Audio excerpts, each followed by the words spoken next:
बागेश्वर धाम के दरबार में जो पधारे हैं, बात कड़वी है पर करोड़ों की है।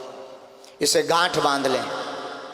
आप दरबार में आए अर्जी प्राप्त, कृपा प्राप्त करने, अर्जी लगाना है। यहाँ विद्वान भी बैठे हैं, शायद किसी को बुरा लगे, खबर नहीं हमें। अगर बुरा भी लगे तो दास पहले से ही माफी मांगता है। भगवान, हम तुम सबसे निवेदन करना चाहेंगे, तुम सब हमारी आत्मा हो। बागेश्वर धाम की स्पीड से हम निवेदन करना चाहेंगे कि आप सब आखिर कब तक अर्जी लगाओगे, कब तक पर्चे बनवाओगे, कितने दिन तक तुम धक्का खाओगे, कितने दिन तक तुम धूप में बैठोगे, बैठने को जगह नहीं मिलेगी तो कितने दिन तक तुम लाइन में लगोगे। कितने दरबार नहीं तुमने बदले, कभी ये दरबार, कभी वो दरबार, कभी मुगदर वाला दरबार, तो कभी छड़ी वाला दरबार, तो कभी भभूति वाला दरबार, तो कभी पर्चा वाला दरबार, तो कभी चर्चा वाला दरबार। आखिर तुम कितने दरबारों में जाओगे? इतने दोगले हो गए कि तुम 2 माह में 3 माह में दरबार बदल देते हो, 2-3 माह में भगवान बदल देते हो। आखिर तुम कब तक धक्के खाओगे? आखिर कितनी अर्जी लगवाओगे तुम? तुम्हारी पेट की पीड़ा ठीक नहीं होगी, सिर की शुरू हो जाएगी, सिर की ठीक नहीं होगी, घर की शुरू हो जाएगी। आखिर तुम कब तक ये हैरानी भोगोगे?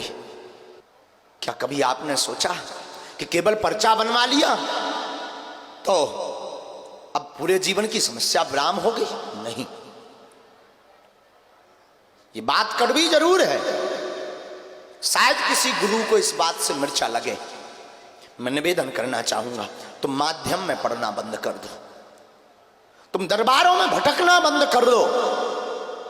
तुम केवल एक काम करो, उठो और उठ करके बालाजी के एक दिन शरण में जाना, और बालाजी की शरण में जाकर के उनकी तरफ देखकर आंखों में डबडबाई हुई आंसुओं से अपने अतीत को याद करके, अपने दुख को याद करके, अपनी पीड़ा को याद करके कह देना, आज से तुम हमारे और हम तुम्हारे। हाँ, एक बात याद रखना, जन्म भर के लिए ये बात गांठ बांध लेना, फिर इसके बाद तुम किसी के मत होना, फिर तुम्हें दरबारों में नहीं भटकना पड़ेगा। तुम जहां रहोगे वहां तुम्हें दरबार होगा। तुम जहां जाओगे वहां दरबार होगा। तुम्हारे घर के बगल का मंदिर भी बागेश्वर धाम से ज्यादा पावरफुल होगा। तुम्हारे घर के राम भी, जो घर पर तुम हनुमान जी बैठाए हो, वो भी इस दरबार से ज्यादा चमत्कारी होंगे। आखिर तुम कब तक धक्के खाओगे? कभी पुलिस के धक्के खाते, कभी तुम कार्यकर्ताओं की गालियां खाते, कभी तुम्हें भूखा रहना पड़ता, कभी तुम खर्च करके 10,000 खर्च करके उस दरबार जाते, वो दरबार जाते। कितने गुरु नहीं तुमने बदल दिए, जितने कपड़े नहीं बदले उतने तुमने गुरु बदल दिए। तुम्हारा जमीर कब जागेगा? कब तुम सोए हुए जागोगे? ऐसे हम भी कभी किसी दरबार में आए थे, वो दरबार का नाम था बागेश्वर। हम भी तुम्हारी भांति यहां जोड़ करके गए थे, हम भी तुम्हारी भांति अर्जी लगाने गए थे, और हम जिस जगह पर बैठे, इस जगह पर भी हमारे सामने कोई बैठा था। वो कोई और नहीं, हमारा गुरु, सदगुरु, हमारा दादा गुरु बैठा था। हम भी तुम्हारी भांति इस दरबार में अर्जी कर्ता के रूप में गए थे। हम निज अनुभव बता रहे हैं, हम भी तुम्हारी भांति कुछ मांगने गए थे। अंतर इतना है कि तुम आए हो, तुम्हारी समस्या क्या है? कुछ नहीं। तुम्हारी 2 ही पीड़ा होगी, 4 पीड़ाएं होगी। लड़की की नौकरी लग जाए, बेटी की शादी हो जाए, रोग खत्म हो जाए, घर में बीमारियां ना रहे, कलेश शांत हो जाए, पति बात मानने लगे, पत्नी सुधर जाए, मकान बन जाए, धन की दिक्कत दूर हो जाए, यश कीर्ति बढ़ जाए। इससे ज्यादा तुम मांगते भी तो नहीं हो। कभी मौका मिले बुझ लो, कभी मौका मिले तो तुम एक काम करना, कभी बागेश्वर धाम जाना और वहां धीरेन्द्र कृष्ण से नहीं मिलना, वहां तुम धीरेन्द्र कृष्ण नामक व्यक्ति से नहीं मिलना, सीधा मंदिर चढ़ जाना, हाथ में नारियल लेना और उस लाल लाल बजरंगबली को देखना और कह देना, बस खत्म, आज से तू हमारा और हम तुम्हारे। साहब याद रखना, फिर तुम्हें मंगलवार को पेशी करने की जरूरत नहीं है। तुम बुधवार, गुरुवार, शुक्रवार, शनिवार, रविवार जिस दिन जाओगे वो दिन मंगल होगा। तुम 2 बजे रात को भी जाओगे तो तुम्हारे लिए महाआरती होगी। मैं ये निवेदन, शायद आपको बुरा लगा होगा, हमें पता है तुम सुधरने वाले भी नहीं, लेकिन ये बात कोई बोल नहीं सकता। कौन अपनी दुकान बंद करवाना चाहेगा? लेकिन बुरा ना मानिए, हम दुकानदारों में से नहीं हैं, हम तो तुम्हारे भले की बात करने आए हैं।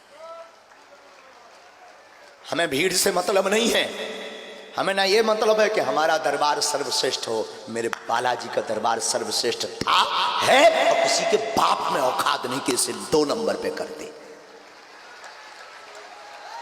चाहे वो मेहंदीपुर बालाजी हो, चाहे वो सालासर बालाजी हो, चाहे बागेश्वर बालाजी हो, बालाजी तो बालाजी है। लेकिन हम तुम्हें जगाने आए हैं। कितने गुरु बदलोगे? कितने गुरुओं को तुम्हारा माथा छिलने लगा, तुम्हारा जमीर जवाब देने लगा। तुम्हें भी कभी कभी लगता भगवान है भी कि नहीं है, भगवान सुनता कि नहीं सुनता। अरे दरअसल तुमने ट्रैक ही गलत पकड़ा, दरअसल तुम्हारी मति मारी गई। तुम इन गुरुओं के चक्कर में अपने आप को धो रहे हो। गुरु होना चाहिए, 3 परमात्मा है इस संसार के, माँ, बाप और गुरु। लेकिन गुरु 10 नहीं, गुरु 1 होना चाहिए। गुरु गुरु है। हम भी किसी दरबार में गए थे जिसका नाम बागेश्वर था।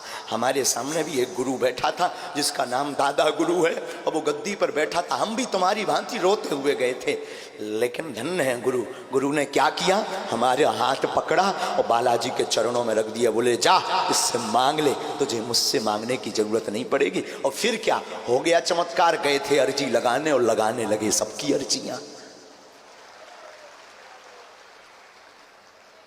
गुरु होना चाहिए लेकिन एक, धाम होना चाहिए लेकिन एक। आज नहीं तो कल सुनेगा, परसों सुनेगा। ये तय है कि तुम्हें अगर बालाजी के धाम में आराम नहीं लगा तो कोई भूत प्रीत वाला ठीक नहीं कर सकता। मैं तुमसे ही पूछता हूं, सुप्रीम कोर्ट का कोई आदेश क्या डिस्ट्रिक्ट जज फेल कर सकती है? जवाब दो। सुप्रीम कोर्ट के जज का आदेश कोई साधारण जज मिटा सकता है क्या? जवाब दो। आपका जवाब होगा नहीं। जब सुप्रीम कोर्ट के आदेश को कोई साधारण जज नहीं मिटा सकता, तो फिर बागेश्वर बालाजी के दरबार का कोई आदेश या बालाजी की इच्छा का कोई आदेश कोई दूसरा ठीक कर दे?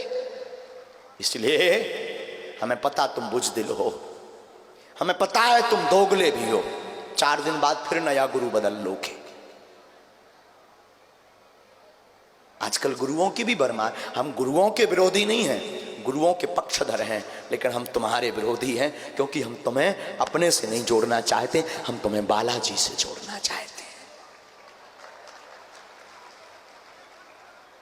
जितने पागल तुम हीरो हीरोइन के लिए रहते हो, उससे आधा भी पागल अगर तुम माता पिता और गुरु के लिए होने लगोगे, उसी दिन दरबार में अर्जी लगने लगेगी। बोलिए गुरुदेव भगवान की। जगो, आज ही प्रण लेकर के जाना इस दरबार से कि बस अब ये आखिरी है, बस अब ये लास्ट है, बस अब ये अंतिम है। इसके अलावा अब हम किसी को नहीं पकड़ेंगे। जरूरी नहीं तुम बागेश्वर धाम से जुड़ो। जो दरबार तुम्हें भारत का, जो धाम तुम्हें भारत का, जो भगवान तुम्हें भारत का ठीक लगे, बस सनातन के अलावा किसी को नहीं। सनातनीय भारतीय गुरु या परमात्मा, इनके चरण पकड़ लेना, कल्याण हो जाएगा, भला हो जाएगा। वरना तुम कितने दिन तक इंतजार करोगे पर्चे का? कितने पर्चे बनवाओगे? भभूति खा खा करके भी तुम्हारे पेट में गांठ पड़ने लगी होगी। कितनी भभूति खाओगे? कितने पर्चे बनवाओगे? अब तो जगो। कभी धाम जाना और बालाजी और सन्यासी बाबा को प्रणाम करना और कह देना, जिंदगी भर के लिए आज से तुम हमारे और हम तुम्हारे।